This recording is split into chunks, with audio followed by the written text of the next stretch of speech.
गुरुर्ब्रह्मा गुरुर्विष्णु गुरुर्देव महेश्वरः गुरुर्साक्षात् परं ब्रह्म तस्मै श्री गुरुवे नमः।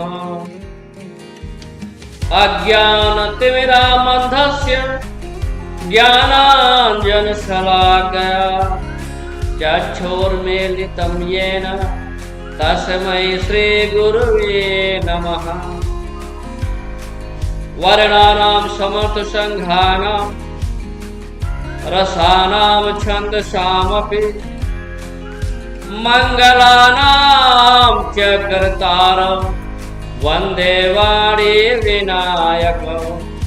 बोलिए माँ सरस्वती भगवान श्री गणेश की जय। बोलिए सियावर रामचंद्र की जय। आज आप लोगों के सामने मन और सतरूपा की कथा होगी, जिनके द्वारा सृष्टि का सृजन विधाता के द्वारा ब्रह्मा के द्वारा निर्मित और ब्रह्मा के आदेशों का पालन जिन्होंने किया, स्वयंभू मनु अरु सतरूपा जिनते है नर श्रेष्ठ अनुपा।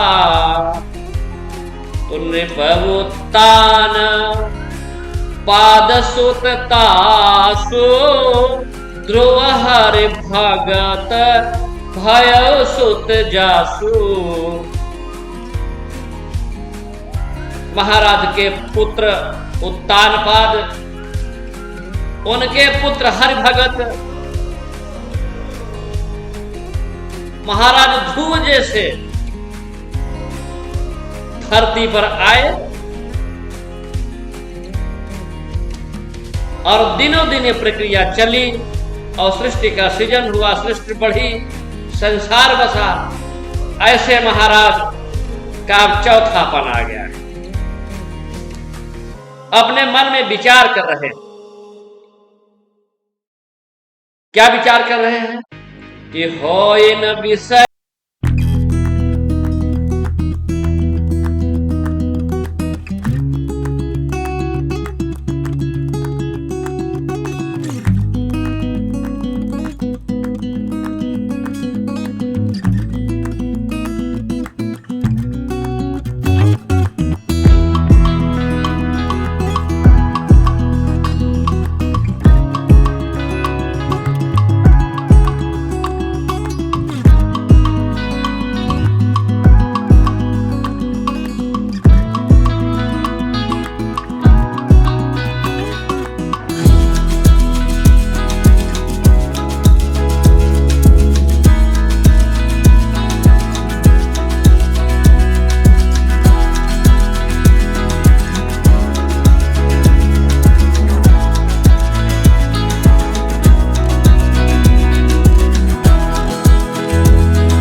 खो जाऊं मैं तुम्हीं में, दिल ये चाहता है।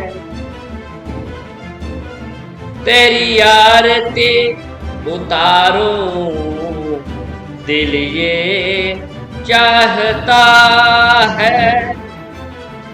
दिल में बसा के रख लूं, मन ये चाहता है। प्रभु को निहारने को दिल ये चाहता है।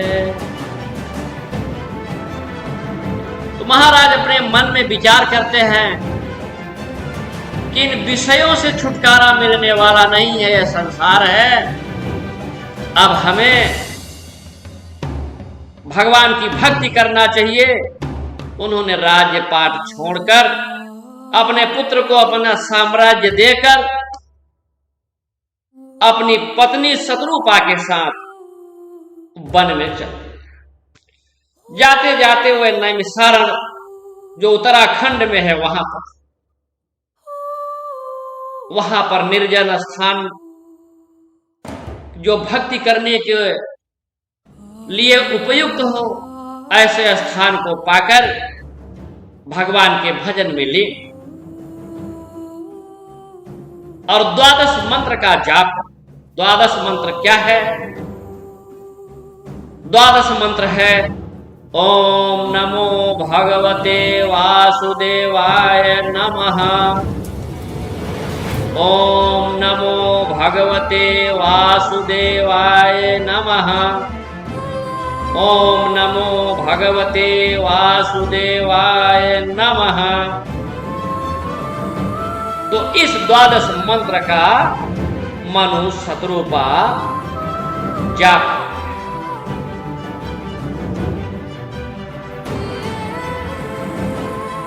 हृदय में राम के दर्श की इच्छा है। और राम कौन है?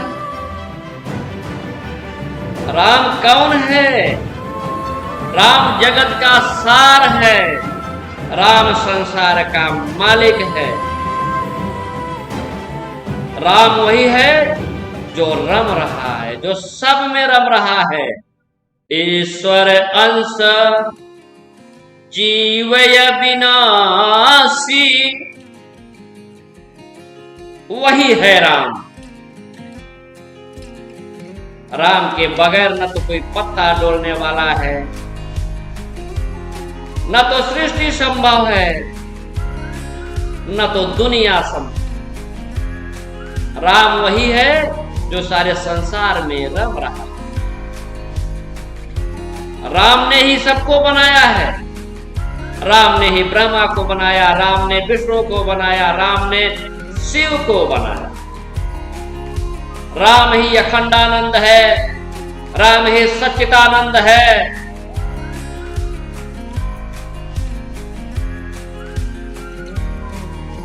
राम ही सर्वोच्च है, राम ही सुपर पावर।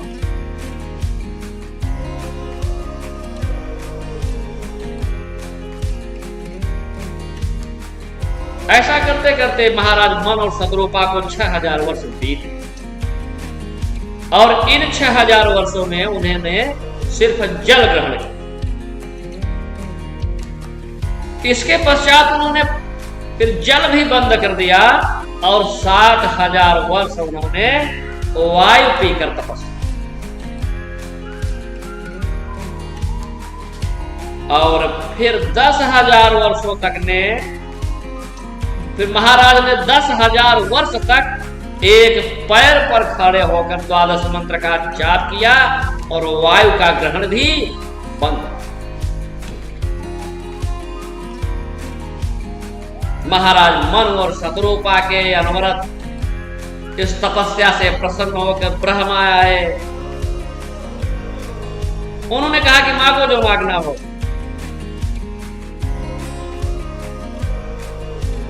परंतु महाराज ने अपने आंखें नहीं खोले। वे 12 मंत्र का जाप करते रहे और प्रभु राम के स्वरूप का ध्यान करते। उसके बाद विष्णु आए फिर शिव जी आए। सबने अपनी अपनी बातें रखी कि तुम्हारी तपस्या से प्रसन्न हूं, मांगो जो मांगना हो। परंतु मनु और शत्रुपा ने अपने ध्यान को भंग नहीं किया, सिर्फ परम ब्रह्म परमात्मा को याद करते रहे, उनके सानिध्य में अपने ध्यान को लगाए, अडिग तप करते रहे।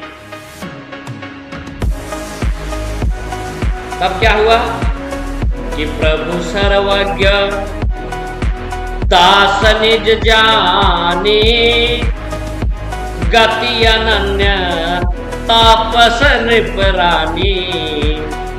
मागु मागु पर भय न भवानी, परम गंभीर कृपामृत सानी। जब परम ब्रह्म परमात्मा को लगा कि ये जो है ये सिर्फ मेरी भक्ति में लीन है, इसे सांसारिक वासनाओं के सांसारिक संपत्तियों से मोह नहीं है, तब जो है आकाशवाणी हुई कि माग माग पर भय न भवान।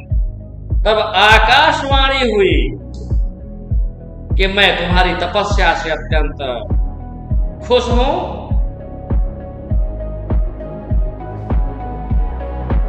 अपनी आंखें खोलो और मांगो, क्या मांगना चाहते हो, तुम्हारी इच्छा क्या है। तो श्रवण सुधा सम वचन सुनी, पुलक प्रफुल्लित गात। बोले मनु करि दंडवत, प्रेम नहीं दया घात। जब किसी व्यक्ति को अपनी मंजिल मिल जाए,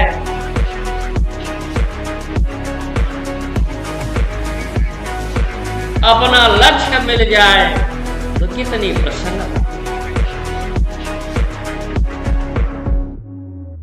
परम ब्रह्म परमात्मा के आकाशवाणी के शब्दों के सुन मनु और शत्रुपा का हृदय प्रफुल्लित। उन्होंने हाथ जोड़कर कहा कि जाओ अनाथ हित, हे नाथों के नाथ, मैं तो अनाथ हूं, तो जाओ अनाथ हित। हम पर नेहू तो प्रसन्न होई, यह बर देहू। देखहि हम स्वरूप भरि लोचन, कृपा करहु प्रणतारति मोचन।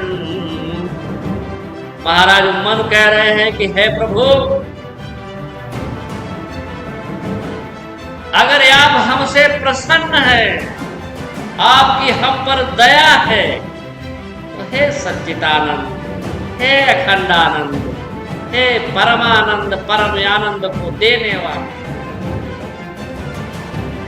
इस संसार की सुविधाओं में क्या रखा है जो नश्वर है, जो क्षणिक है, जो एक तरफ से तो महसूस होता है कि सुख पहुंचा रहा है, लेकिन वो जख्मों से भी बड़ा कारक है, जो नुकसान पहुंचाने वाला है।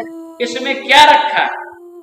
मुझे तो आपके दर्शन के विलासा है। अगर आप हम पर प्रसन्न हैं तो कृपा करके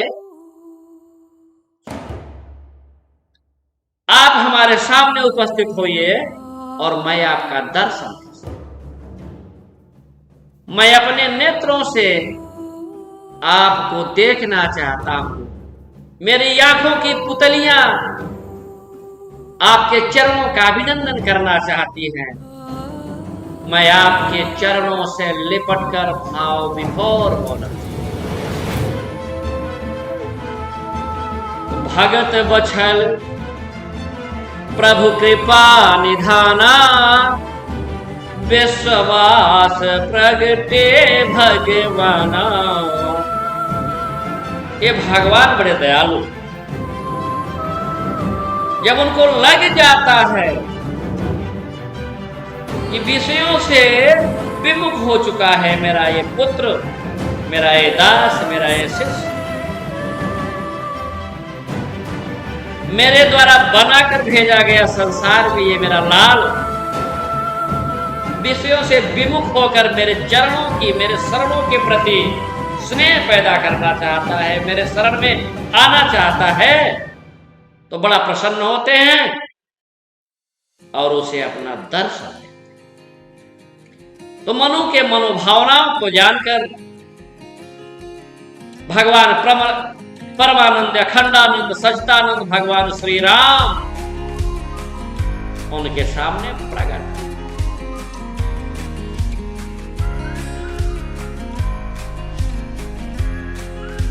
जब जगदीश, जगत के ईश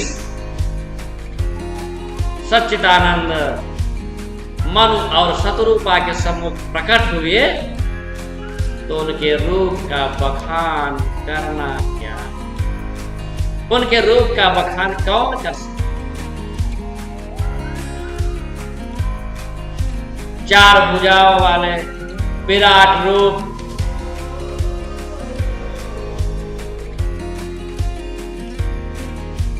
सुंदरता के खान, भक्त वत्सल दयाल को देखकर भगवान मनु भाव विभोर।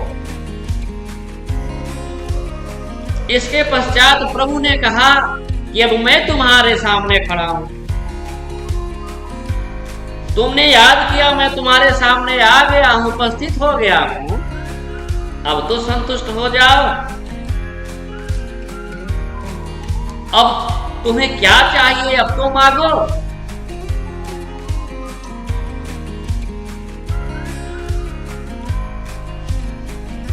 तो प्रभु के द्वारा कहने पर कि वरदान मांगो, तो मनु शतरूपा जो है महाराज मनु बड़े चालाक है।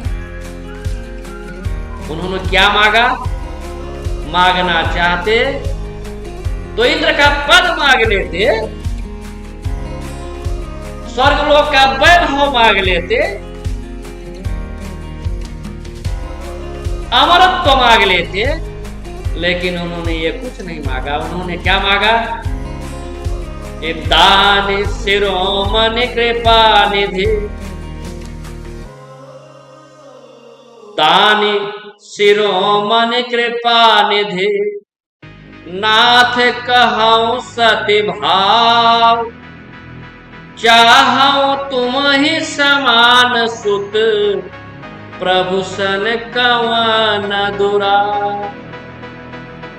हे दानों के शिरोमणि, हे दान शिरोमणि,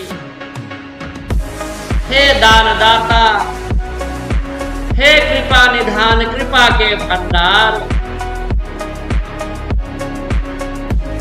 यदि आप मुझसे प्रसन्न हैं, आप मुझे कुछ देना चाहते हैं, तो मैं जो मांग रहा हूं ध्यान से सुनिए। मैं सिर्फ एक चीज मांग रहा हूं आपसे कि आपके ही समान मुझे पुत्र की प्राप्ति हो। इससे मेरा कोई छिपाव नहीं है, इसको मैं छिपा नहीं पा रहा हूं, इसकी दूसरी बातों से मनगढ़ंत कहानियां बनाकर पेश नहीं कर पा रहा हूं। मैं सीधे सीधे कहना चाहता हूं कि हे प्रभु, आपके समान ही मेरे पुत्र हो।